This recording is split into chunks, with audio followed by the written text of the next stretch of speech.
Boa tarde, alunos, tudo bem com vocês? Hoje, segunda-feira, dia 31 de agosto de 2020, certo? Nossa aula de língua portuguesa começa agora. Nós vamos falar hoje de um tema bem interessante, certo? De um tema que eu já trabalhei em outros vídeos com vocês, em outras videoaulas. Trabalhei com vocês também na sala de aula, mas como eu sei que muitos têm preguiça de procurar lá na plataforma, né, nas primeiras aulas, dos primeiros vídeos que eu postei na plataforma, eu hoje estou aqui para relembrar essa aula e espero que vocês guardem ela com muito carinho, certo? E estudem bastante ela, revejam ela várias vezes durante aí a sua vida escolar, tá bom? Vai ficar aqui presente no canal para vocês pesquisarem à vontade. Antes de mais nada, quero dizer que eu não vou poder estar hoje, certo? Segunda-feira, transmitindo ao vivo para vocês. Essa que você está vendo é uma gravação que eu fiz no domingo à noite, ok? Mas estou transmitindo para vocês, certo? A aula que vai estar presente na plataforma e que vai também estar presente no nosso canal. E se você não for inscrito no nosso canal, por favor, se inscreva, tá bom? E nós temos que bater a meta de 100 inscritos, tá bom? De 100 inscritos até 29 de novembro, tá bom? Dito isso, então, vamos começar a nossa aula de hoje. A lição que eu postei para vocês, vocês devem estar pensando, nossa, o professor foi camarada, deu só 2 páginas de lição de língua portuguesa. Que bom, viva! Certo? Sim, são 2 páginas de lição de língua portuguesa e nós vamos começar a nossa lição de língua portuguesa, na nossa semana de aula, lembrando um fato histórico que na próxima segunda-feira irá acontecer, que é o dia da nossa independência, o dia da independência do Brasil, 7 de setembro de 1822, certo? Então, nós comemoramos a independência, vamos comemorar no dia 7 de setembro desse ano, certo? Que vai cair na segunda-feira. E durante essa semana nós vamos estudar na parte de língua portuguesa, um pouco na parte de matemática, e na aula de sexta-feira, que essa semana, em virtude, por ser uma data histórica muito importante, nós vamos fazer novamente aula de História, Geografia e Ciência de Conhecimentos Gerais, tá certo? Dito isso, por que o senhor está falando isso, professor? Bem, o texto que eu dei para vocês é a letra do hino da independência, correto? Isso. É a letra do hino da independência. Por ser a letra do hino da independência, a gente vai estudar como é o formato dessa letra. Nós vamos estudar, lembrando, a letra da música, ou seja, nós vamos estudar o poema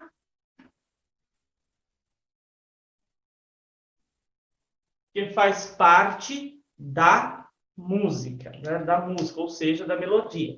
Quando se refere em música, eu fico até triste com alguns professores, né, que às vezes falam besteira aí, né, porque ouvem outros professores ditos doutos, né, ditos doutores no tema, falam que falam abobrinhas, e essas abobrinhas vão sendo repercutidas e acaba até se tornando verdade.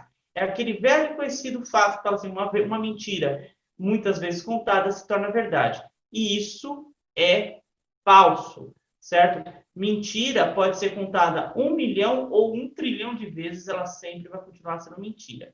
E uma informação falsa também. E hoje nós vamos desvendar aí uma informação falsa, certo? Desvendar uma informação falsa que nós vemos na nossa vida aí. Primeiro, quando se fala em trabalhar música, isso eu já falei para vocês, estou repetindo de novo. Quando eu falo, vamos trabalhar numa música, tudo bem. Vamos trabalhar uma música, vamos trabalhar o hino da independência. Então, o que, que nós vamos fazer? Eu vou pegar, para trabalhar o hino da independência, se eu quero trabalhar música, eu vou ter que pegar o quê? A partitura da música. Para quem não sabe, a partitura da música ou texto musical é isso que está aí na tela de vocês. Então, Isso que vocês estavam vendo até agora há pouco, né, alguns segundos atrás, isso que vocês estavam vendo alguns segundos atrás, nada mais nada é do que o texto musical ou a partitura da música, certo? Professor, o senhor vai dar aula de música para nós hoje? Não, minha função não é essa aqui. Minha função é dar aula de língua portuguesa. Então, quando você fala em trabalhar uma música ou trabalhar o texto musical, é isso que você está se referindo. Ou seja, o texto musical é a partitura da música e não tem nada a ver com a língua portuguesa, num certo ponto. O texto aí que está aí não tem nada a ver com a língua portuguesa, certo? Certo em um ponto e errado no outro. Mas vamos caracterizar que o texto musical é a partitura. E o texto que a gente estuda na língua portuguesa é o poema é o poema que foi escrito lá na língua portuguesa, pela língua portuguesa, por um autor, etc., com palavras e etc. O que está na partitura são registros dos sons, as notas, né, no caso, e no poema lá que o autor escreveu, no caso, Pedro I e Evaristo da Veiga, certo?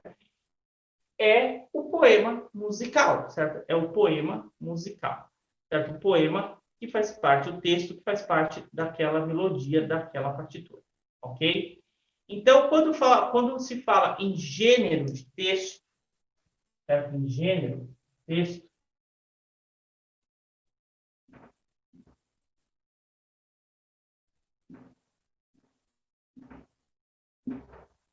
nós temos que ter em mente que os gêneros textuais ou os gêneros de texto são nada mais que tipos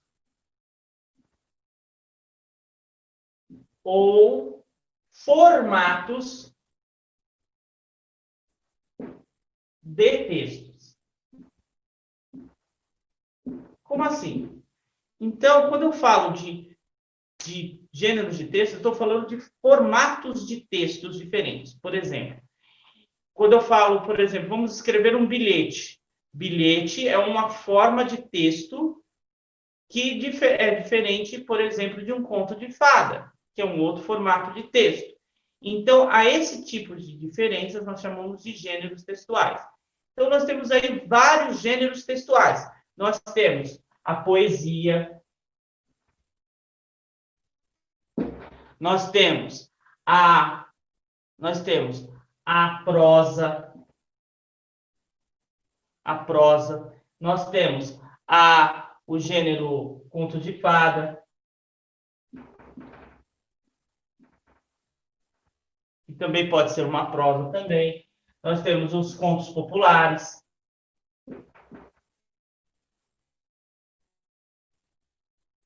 Nós temos as lendas. Nós temos o bilhete.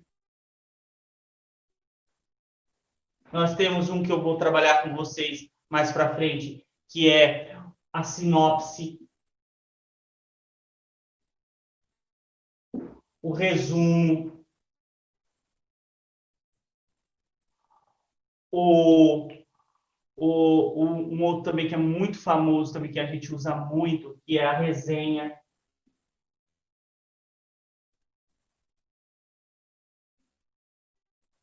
Que é a resenha. Então, nós temos aí vários tipos de texto, certo? Vários tipos de texto. Ou vários gêneros textuais. Tá, professor, mas o que tem a ver isso com a nossa atividade aí? Bom, quando a gente fala de gêneros de texto, ou gêneros de texto, a gente tem que lembrar sempre que gênero é uma coisa, ou seja, gênero são os tipos ou formatos de texto, certo? Essas formas aqui, elas vão caracterizar o texto que nós estamos lendo. Então, toda vez que nós lemos um texto, ele tem alguns pontos principais que nós precisamos entender. Então, eu escolhi para a gente começar com o hino da independência, certo? Por quê? Porque primeiro nós vamos falar do poema do hino da independência. Poema esse, do Evaristo da Veiga. Este poema, certo? Este poema, ele foi adaptado a uma melodia. Melodia essa composta por Dom Pedro I, ou também, naquela época, quando ele compôs, não era Dom Pedro I ainda, era Pedro de Alcântara, o príncipe regente, certo? E que logo se tornou o nosso imperador Pedro de Alcântara, né? Dom Pedro I. Bom, no poema, nós vamos analisar o poema, então a música de Dom Pedro, esquece, vamos analisar o poema. Então, o poema do Evaristo da Veiga, ele é composto de várias partes, certo? De várias partes. Essas partes a qual o poema é composto são chamados de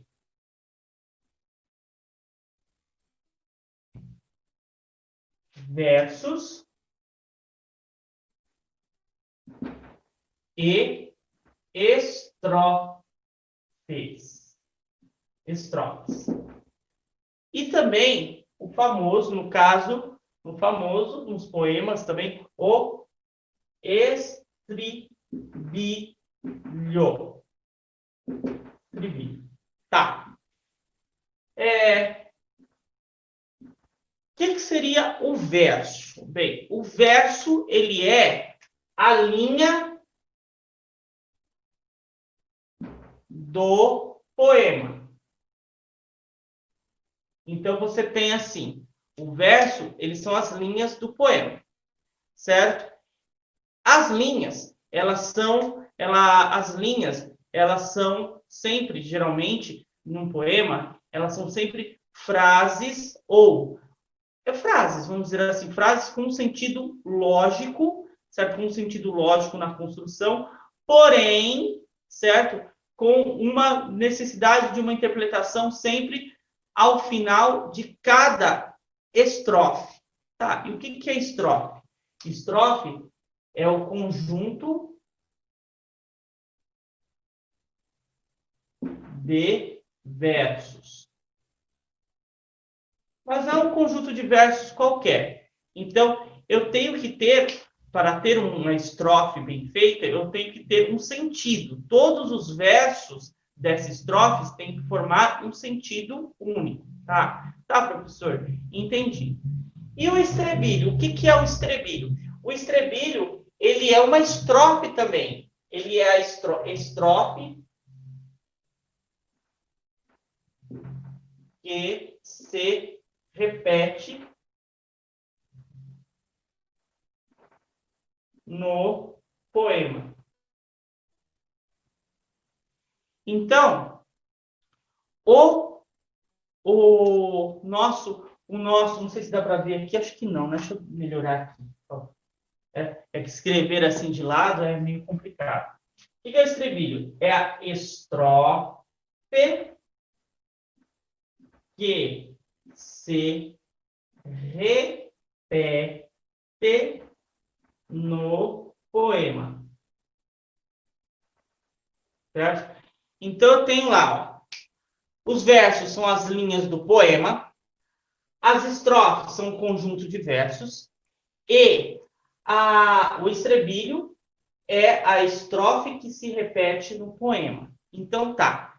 Lembrando que o verso, ele é uma frase, uma oração em que elas se completam entre si, formando a estrofe. Então, a estrofe, ela é o quê? Ela é o entendimento total de todos os versos daquele grupo, certo? Então, a estrofe, ela precisa ter um sentido lógico. Ela tem que fazer a ligação entre todos os versos, entre todos os versos. E o que é o estrebilho? O estrebilho é aquela estrofe que ela é repetida várias e várias vezes.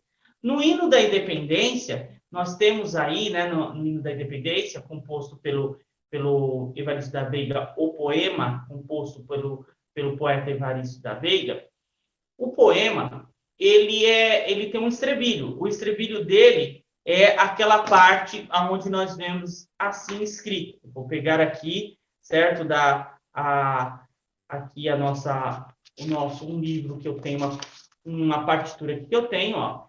Esse daqui é um livro que eu entrego para os meus alunos, uma apostila, na verdade, né? Que é o Inário Nacional Brasileiro. Isso aqui foi uma organização minha que eu fiz para os meus alunos, certo? Para os meus alunos particulares. E nós temos aí a estrofe do hino da independência. Veja aí, o estribilho do hino da independência. Brava gente brasileira, longe vá, temor servil, ou ficar a pátria livre, ou morrer pelo Brasil. Ou ficar a pátria livre, ou morrer pelo Brasil. Então, a cada estrofe se repete essa estrofe. Então, você tem a primeira estrofe, que começa: já podeis da pátria filhos, ver contente a mãe gentil. Já raiou a liberdade no horizonte do Brasil. Já raiou a liberdade no horizonte do Brasil. Essa é a primeira estrofe, vem o estrebilho. Brava gente brasileira, longe vai, temor servil, ou ficar com a pátria livre ou morrer pelo Brasil. Certo? Ou ficar com a pátria livre ou morrer pelo Brasil. Esse seria o estrebilho. Lê-se a segunda estrofe, mal soou, lê a segunda estrofe, os grilhões que nos forjavam, da perfídia astuto ardil. Houve mão mais poderosa, zombou deles o Brasil. Houve mão mais poderosa, zombou deles o Brasil.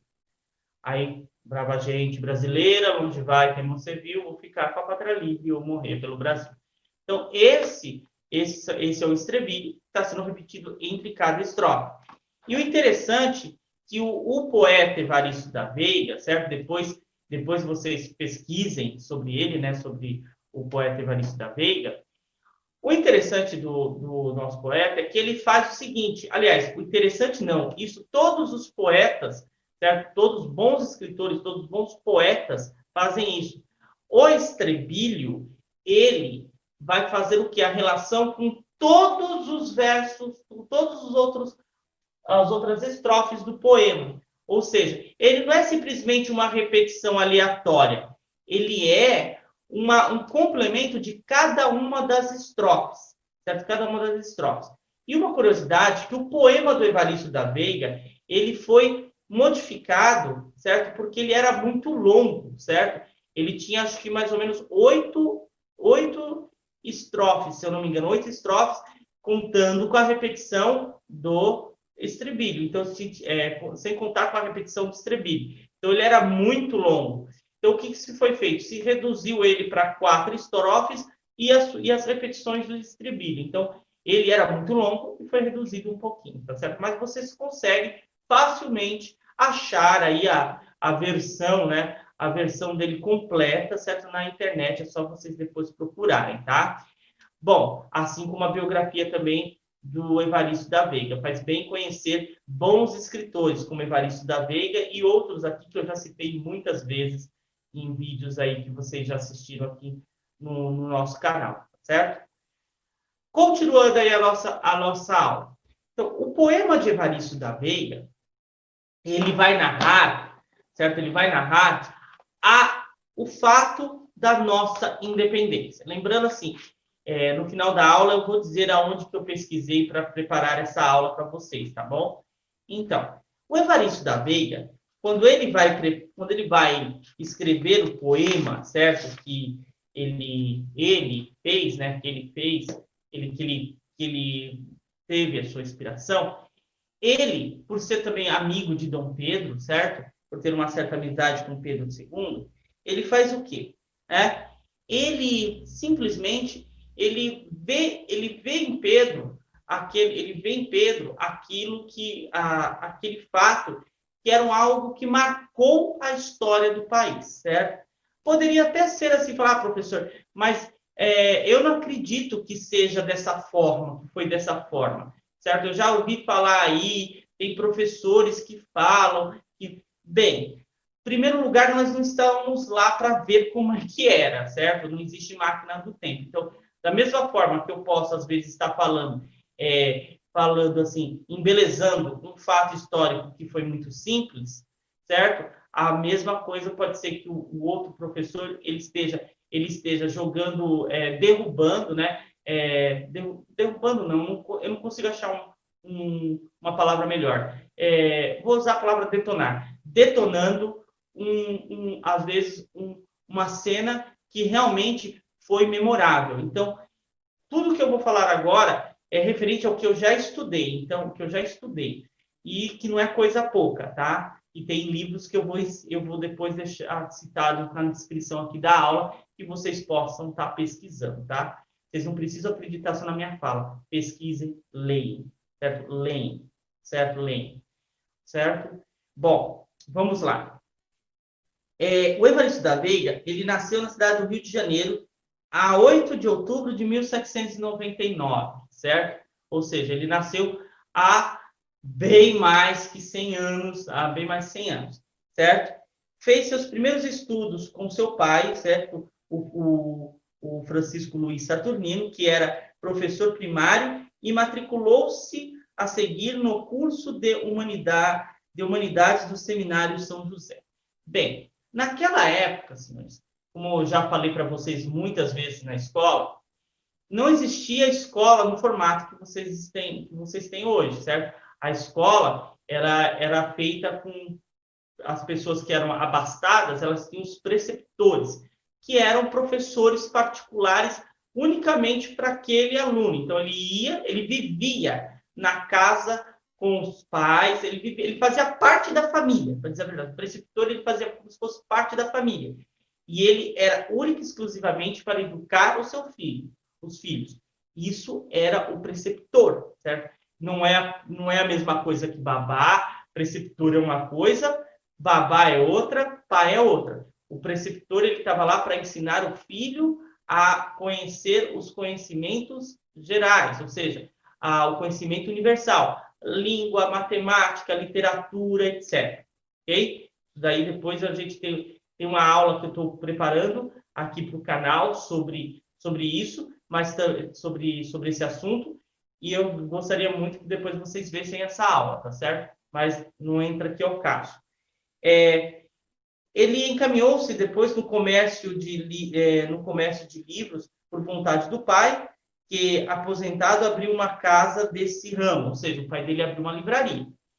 E quando abriu uma livraria, que foi o negócio do pai até o fim da vida dele, dividia então seu tempo entre o comércio e os estudos e o aprofundamento em línguas e economia e política, que lhe permitiam mais tarde introduzir-se no jornalismo com brilhantismo e maestria. Certo? Ele fundou e administrou a Aurora Fluminense, colaborou em diversos jornais e revistas da época, certo? E compôs vários trabalhos literários, notando-se como hinos patrióticos, dos quais o primeiro foi o hino da independência, composto em 21 dias antes da proclamação. O Ode à Grécia, Despedida, discursos políticos e outras obras aí inéditas e obras que, infelizmente, não são mais publicadas. Então, é assim, no Brasil é assim, os grandes escritores, os escritores brasileiros, eles são deixados de lado, certo? Eles são deixados de lado para que esses novos escritores venham trazer coisas novas, que nem sempre são boas. Então, quando a gente tem uma falta de conhecer bons conteúdos, sai o que às vezes a gente vê aí, esses erros tremendos aí que a gente vê na literatura. Mas isso é caso para um outro vídeo. Distinguiu-se também como político brilhante e honesto, tendo sido um dos fundadores da Sociedade Defensora da Liberdade e da Independência Nacional. Foi várias vezes deputado e pertenceu ao Instituto Histórico da França e da Arcádia Romana. Faleceu na sua cidade natal, Rio de Janeiro, em 12 de maio de 1837. Bom, pela biografia dele, a gente já tem uma ideia, né, por esses breves dados biográficos, a gente já tem uma ideia de como ele era uma pessoa inteligente, uma pessoa brilhante. E quando ele vai escrever os seus poemas, especialmente o poema do Hino da Independência, ele não só narra um fato histórico, certo? Ele não só narra um fato histórico, como ele coloca na boca de Pedro, 21 dias antes da independência, o grito que estava dentro da garganta e do peito de cada brasileiro. Professor, então foi ele que criou Independência ou Morte? Podemos dizer que sim, Podemos dizer que sim, com esse poema. Só que, como que está escrito? Mas não está no poema, professor. Eu não vi onde está escrito no poema o grito de Dom Pedro, é o Independência ou Morte. Quando vocês leem lá no estrebilho do poema, brava gente brasileira, longe vá, temor servil, ou ficar a pátria livre, ou morrer pelo Brasil. Veja, quando ele fala brava gente brasileira, quando seria a fala de Pedro, de Dom Pedro, dizendo, falando ao povo brasileiro, certo? Ele chama o povo brasileiro, o povo que vive no Brasil, e quando se diz o povo brasileiro, ele está falando também dos portugueses que aqui viviam, certo? Os portugueses que aqui viviam, que assim como ele, Pedro também era português, certo? Pedro também era português.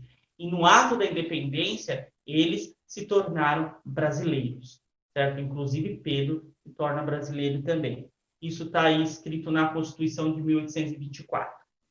Bem, brava gente brasileira, longe vá temor servil, ou ficar a pátria livre ou morrer pelo Brasil. Aí está o grito de Pedro, ou ficar a pátria livre ou morrer pelo Brasil. O que ele quer dizer com isso, professor? Não tá. O grito de Pedro foi independência ou morte. Sim, o grito de Pedro, a fala do grito de Pedro, independência ou morte. Porém, o sentido da frase independência ou morte e o sentido de ou ficar a pátria livre ou morrer pelo Brasil é o mesmo sentido. É o sentido da troca. Nós só aceitamos a liberdade e se ela não vier, morrerei por ela. É esse que é o grito de Pedro, certo? É esse que é o grito de Pedro. É o sentido, o entendimento do grito de Pedro. E que é o entendimento dessa frase que está aí no hino da independência. Ou ficar a pátria livre ou morrer pelo Brasil. Ou a gente fica livre e independente, ou nós vamos morrer sonhando com a nossa independência, certo? É esse que é o grito de Pedro. Mais tarde, como vocês podem ver também aí na nossa atividade, tem um belíssimo quadro do pintor Pedro Américo.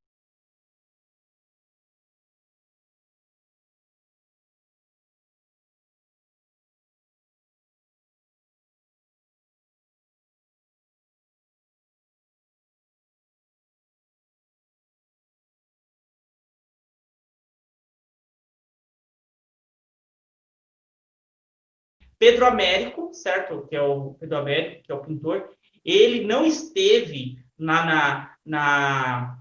ele não esteve lá no momento do grito da independência, certo? O caixeiro viajante aí que está puxando o carro de boi aí que você vê aí no lado dessa figura aí do quadro de Pedro Américo, ele não tirou uma foto, né, nem Dom Pedro tirou uma selfie para mostrar o que ele estava fazendo, tá?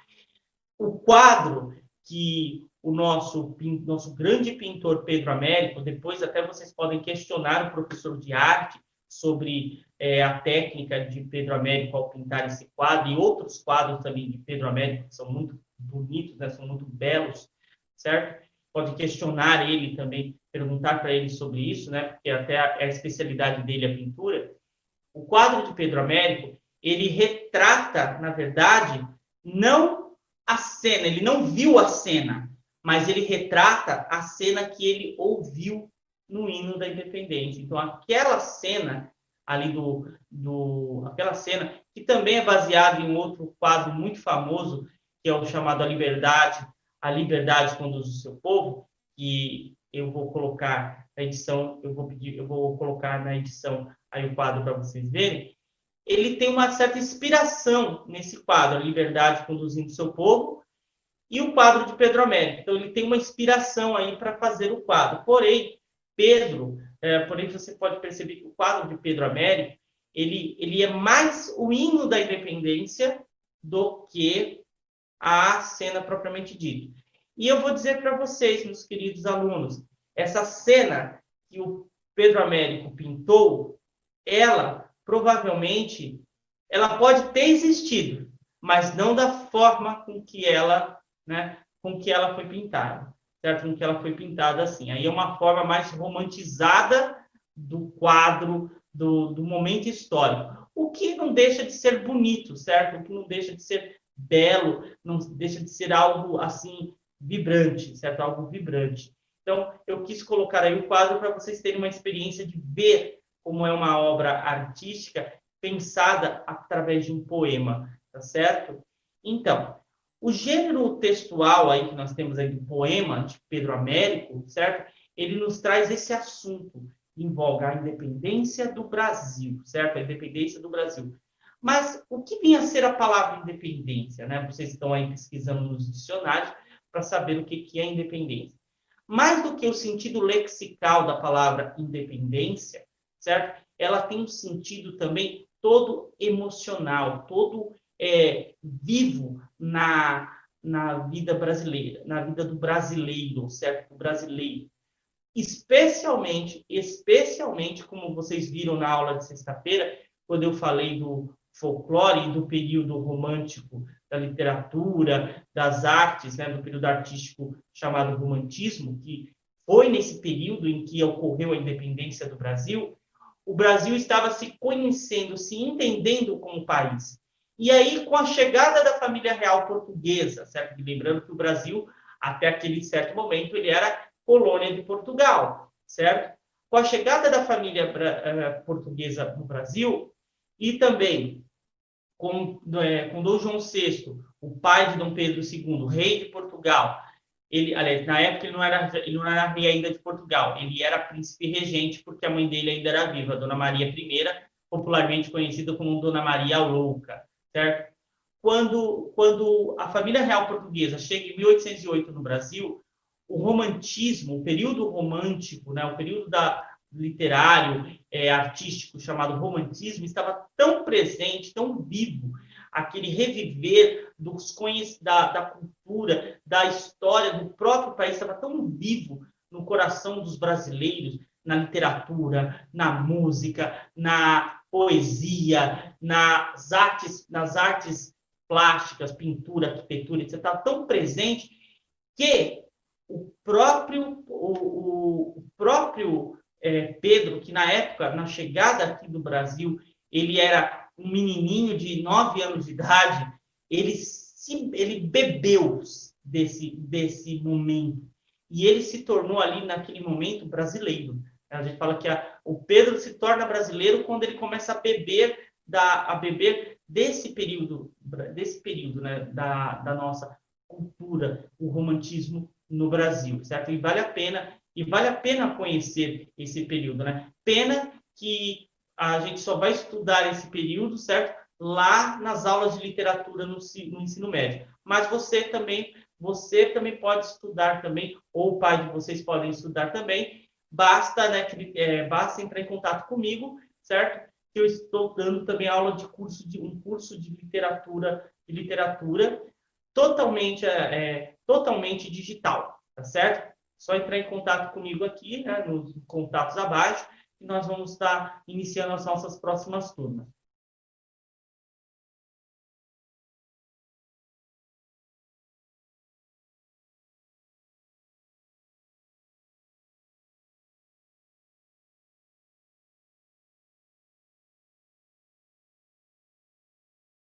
Mas voltando aí ao assunto. Quando Pedro estava ainda quando adolescente, o pai dele, ou seja, Dom João VI, ele faz um decreto chamado elevando o Brasil a Reino Unido a Portugal, ou seja, o Brasil era um país como qualquer outro país, mas a única diferença é que ele tinha o mesmo rei, ou seja, o mesmo rei de Portugal era o rei do Brasil, certo? Era o rei do Brasil. Por isso é chamado Reino Unido de Portugal e Algarves, certo? E Algarves. Professor, mas isso não dá confusão? Não. Se vocês pegarem, por exemplo, o Canadá, ele faz parte do Reino Unido, porque a rainha do Reino Unido, ou seja, Elizabeth II, ela é a rainha do Canadá. Assim como na Escócia, que também é um país, assim como na Irlanda, são todos países que pertencem ao Reino Unido, certo? Ao Reino Unido. E isso existiu e ainda existe em vários lugares do mundo, certo? Em vários lugares do mundo. Porém, no Brasil, isso foi até 1822, quando Pedro proclama a independência, certo? Proclama a independência em 7 de setembro de 1822, às margens do rio Ipiranga. Aqui, o Ipiranga, para quem não sabe, é aquele bairro de São Paulo que tem logo após a Moca, certo? Logo após a Moca. Então, ele chega lá e dá o grito do Ipiranga, certo? E dá o grito do Ipiranga, o famoso independência ou morte, tá certo? E ao ver essa cena, poetas, como, por exemplo, o Evaristo da Veiga, aqui citado, ou artistas, pintores, como o nosso querido Pedro Américo, e também cineastas, né? Nós não podemos esquecer do belíssimo filme, né? Do belíssimo filme produzido em 1972, chamado Independência ou Morte, que tem dados históricos assim bons, certo? É bem uma pesquisa histórica muito boa, porém tem mais assim uma questão de romance ali, como se fosse um romance, a história a história propriamente dita ali contada, o pano de fundo é a história mesmo, são os dados históricos, porém com uma base de um romance aí mostrando um romance entre Dom Pedro I e sua amante, Dona Domitila de Castro do Canto e Belo, popularmente conhecida como a Marquesa de Santos, tá certo? Para a gente encerrar a nossa aula hoje, eu gostaria de dizer o seguinte: como eu falei para vocês, vocês não precisam, certo? Não precisam, né, concordar falar assim, o professor está falando isso porque ele é monarquista, ele está falando isso porque ele gosta, ele admira o império, por isso que ele está falando. Não. Aqui na verdade, aqui eu só disse o que a história me conta, certo? O que a história me conta, o que está nos livros, etc. Livros esses que eu vou colocar aí à disposição, vou colocar aqui na descrição para que vocês possam pesquisar e ler, certo? Uma coisa que eu queria também falar é que surgiu nesses dias aí, a gente está vendo aí na nossa modernidade, um tema chamado fake news, né? Que as pessoas falam coisas e não tem como provar, certo? Elas não provam o que falam. Aí surge a fake news, né? Uma notícia falsa. Bom, vamos entender aí isso com o olhar da história. Bom, o que é uma notícia falsa? É uma notícia que não é verdadeira. E como que a gente sabe que uma notícia não é verdadeira? Quando ela não se sustenta por si só, ou seja, ela não tem como provar, certo? Então, vários autores da época, jornais da época, e como é que você sabe disso, professor? Onde tem jornais? Existem registros de jornais da época que foram preservados, outros que foram fotocopiados, digitalizados, que contam e que serviram de base para muitos livros desses que eu vou citar aqui na descrição, que vocês podem estar pesquisando também, tá bom? E o que acontece, como é que acontece, então, de surgir uma fake news, uma notícia falsa sobre o que o senhor está falando, sobre dados históricos? Acontece da seguinte forma: quando uma pessoa fala algo e não lê sobre aquele algo, não estudou sobre aquele algo, ela começa a falar coisas que não existiram. E essas coisas que não existiram não tem como provar. E se não tem como provar, por meio de documentação histórica, etc., aí fica aquela coisa: eu estou dizendo porque eu sou professor, certo? Então, eu sou professor, então você não pode duvidar de mim. Pelo contrário, eu quero que duvidem de mim. Vão lá atrás, leiam os livros, pesquisem para saber, tá certo? Pesquisem para saber. Eu tenho plena certeza do que eu estou falando, é verdade, eu tenho a minha certeza. Mas não quer dizer que a minha certeza seja a mesma certeza que a sua. E como é que eu posso descobrir a minha certeza, professor? Estudando, lendo com atenção, prestando atenção nas palavras, entendendo cada palavra, certo? Que está ali, tá bom? É esse aí o recadinho que eu deixo para vocês. Então, pesquisem aí a bibliografia. Muitos desses livros eu acho que tem gratuito em PDF, que vocês podem estar lendo também, tá? E outra, quando você pega uma pessoa assim de saia curta, o que é pegar a pessoa de saia curta? É quando a pessoa ela não sabe o que ela está dizendo. Ela pode falar bonito, falar um monte de beleza, falar tudo que você, falar aquelas palavras lindíssimas, maravilhosas. Aí você pergunta para essa pessoa, mas, por favor, me cita, por favor, um livro, você pode dar uma biografia, me dizer uma biografia sobre esse assunto? Aí a pessoa fala assim para você, depois eu passo para você, tá? É que eu não lembro agora de cabeça. Pode ter certeza, essa pessoa, ela não conhece, ela não sabe do que ela está falando. Ou ela inventou, ou ela ouviu de alguém falando isso e aquilo, aquilo outro, certo? Um dos livros que é até divertido de ler, certo? Divertido de ler, e até aconselho os pais de vocês lerem também, é um livro chamado O Manual Politicamente Incorreto da História do Brasil. Inclusive, tem até um seriado no canal History Channel, que é apresentado pelo Felipe Castanhari. Felipe Castanhari. É um documentário muito bom sobre esse livro. Assistam, vocês vão ver que muitas das coisas que alguns, né, aí que estão aí em voga, aí falando sobre, que falam que foi de uma forma, na verdade foi de outra, né? E é um livro bem interessante mesmo, é um livro bem interessante mesmo. Então, pesquisem esse livro aí, eu já citei ele, acho que na aula de sexta-feira, né? Mas eu não sei se eu coloquei ele na descrição do vídeo. Se eu não coloquei, eu vou colocar agora, tá? Então, pesquisem aí esses livros, certo? Leiam bem, leiam aí esses livros aí que eu estou citando, né? Leiam bem. Voltando aqui ao nosso assunto de língua portuguesa, então, vamos aí recapitular, então. Professor, o que é recapitular? Recapitular é retomar o assunto que foi dito, tá? Para não esquecer. E quando tiver dúvida, o professor fala uma palavra estranha. O que eu faço? Pergunto para ele o que significa? Não. Vai e procura no dicionário, certo? Eu tive um professor chamado José Mário Vitor Lessa. Ele é vivo até hoje, ele é aposentado, né? Foi meu professor aqui no Quirino Carneiro Renó. É um grande professor que eu tive, José Mário Vitor Lessa. Ele foi meu professor da terceira série, o que hoje seria o quarto ano. E ele fala muito bem, ele tem um domínio da língua portuguesa. Eu acho que eu me apaixonei pela língua portuguesa por vê-lo falar, né? Por vê-lo falar. Ele fala muito bem, com um vocabulário bem extensivo. E ele falando numa aula, eu levantei a mão, ele falou uma palavra que eu uso muito, que é a palavra excerto. Eu escrevi lá aqui na lousa, é a palavra excerto.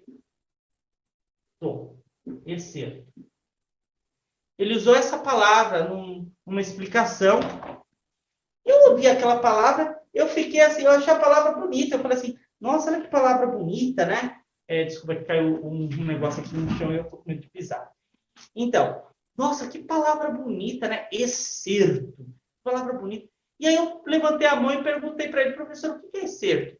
Ele olhou para mim e falou assim, se eu disser o que significa, você vai ouvir agora, vai entender,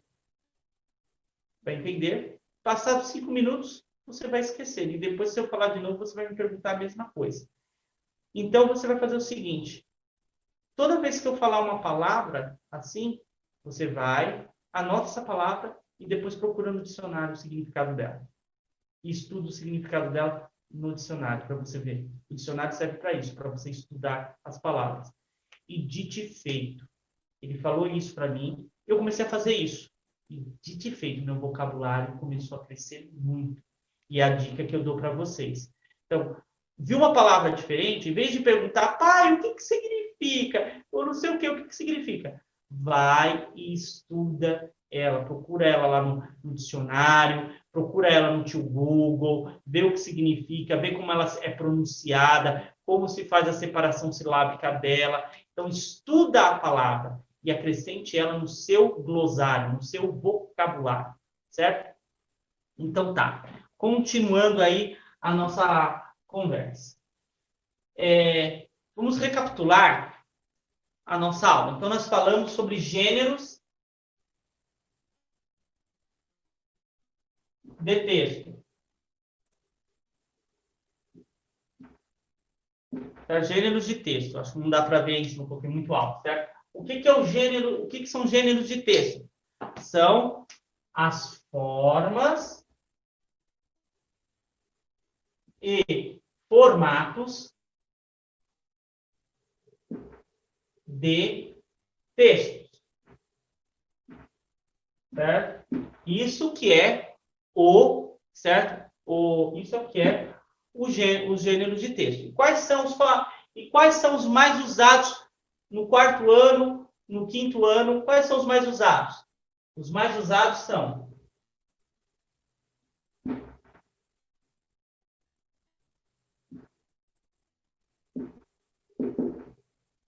certo? São poesia,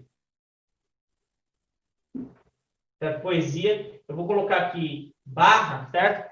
Significa ou poema, certo? Pelo amor de Deus, vai falar, música é um gênero textual. Não. Música é a partitura, é os sons. Esquece isso como gênero, não é. Tá certo? Ah, professor, mas a professora falou. Eu já tive essa discussão com uma professora na prefeitura, em um curso que ela estava dando sobre gêneros textuais. Ela falou que música era isso, e ela chegou para mim e disse, ela disse assim, eu disse dessa seguinte forma, eu sou pedagoga, doutora em língua portuguesa e literatura infantil, e música é gênero de texto. Você jogando para mim, jogou assim para mim, dizendo isso, né, para mim, e eu provando para a pessoa, falou, de acordo com isso, mostrei aonde eu pesquisei para saber o que era. E ela jogou o diploma dela na minha cara, falando, porque eu sou doutora, eu tenho a razão. Aí eu falei, desculpa, mas eu sou maestro e de música eu entendo. Música não é gênero textual, jamais. Música é uma coisa, gênero de texto é outra, certo? É outra. Então, eu sou maestro.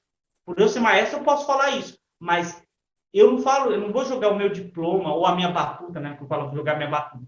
Eu vou jogar o conhecimento, vou mostrar para a pessoa aonde eu tirei aquilo, da onde eu tirei aquilo. Então, é a mesma coisa quando surge uma fake news, uma informação falsa, certo? Uma informação falsa. Eu pego, eu levo aquilo como verdadeiro, não pelo conteúdo que ela está me trazendo, pela base de conteúdo que ela tem, mas pela pessoa que está me dizendo. Então, se você ouve, por exemplo, o professor falando, mas música é gênero de texto, tá? Música é gênero de texto. Aí você pergunta para esse professor, mas por que música é um gênero de texto? Música a gente ouve, porque música você ouve. Música é a melodia, é a partitura que está lá, música a gente ouve.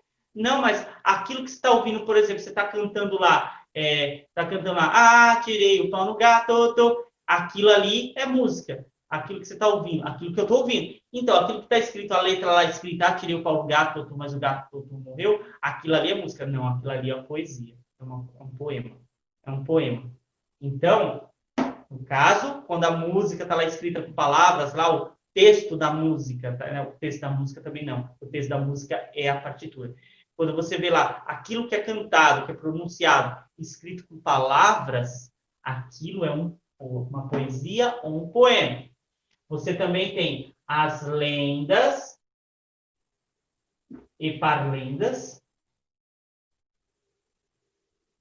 Você também tem o conto de fadas e os contos populares.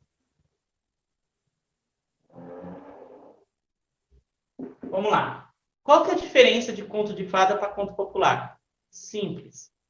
O conto de fadas, certo? O conto de fadas, ele vai ter presente a fada, os elementos místicos lá de magia, certo? De magia, fada, gnomos, essas coisas. Certo? Os contos populares, não. Ele não vai ter isso. Ele vai ser uma história que o povo conta sobre algum fato, sobre alguma pessoa, etc. que até pode ser até algo mitológico, certo? Vou dar um exemplo aí de uma história aí interessante. O Pedrinho e o Lobo. Pedro e o Lobo, por exemplo. Para quem nunca ouviu o Pedro e o Lobo, certo? Eu vou deixar aqui na descrição aí, vou deixar na descrição aí sobre ele, tá? Se eu não deixar, depois vocês me cobrem para eu colocar. Então, Pedro e o Lobo. Pedro e o Lobo é uma história, certo? É um conto popular, lá numa região, acho que da Suíça, se eu não me engano, da Suíça. Outro também que é lá da região também da Suíça, Guilherme Tell. Guilherme Tell, que é aquela história lá do arqueiro, que ele para salvar a vida do filho dele, ele tem que atirar uma flecha e acertar essa flecha numa maçã que está em cima da cabeça do filho dele, né? Então, conto popular, são contos populares, esses daí. Então, eles são contos muito conhecidos, muito famosos, mas que não tem assim nenhum elemento místico, nenhum elemento assim maravilhoso, que seja assim mágico, certo? Mágico. Outro também muito conhecido também por vocês, né? É a receita, também é um gênero de texto, receita, a bula. Professor, o que é bula? É aquele papelzinho que vem dentro do remédio. Ele também é um gênero de texto. Ah, não podemos esquecer também o jornal, o bilhete, a carta. Um bem moderno agora, o famoso e-mail, né? O e-mail. E também, né, as mensagens, né? As mensagens.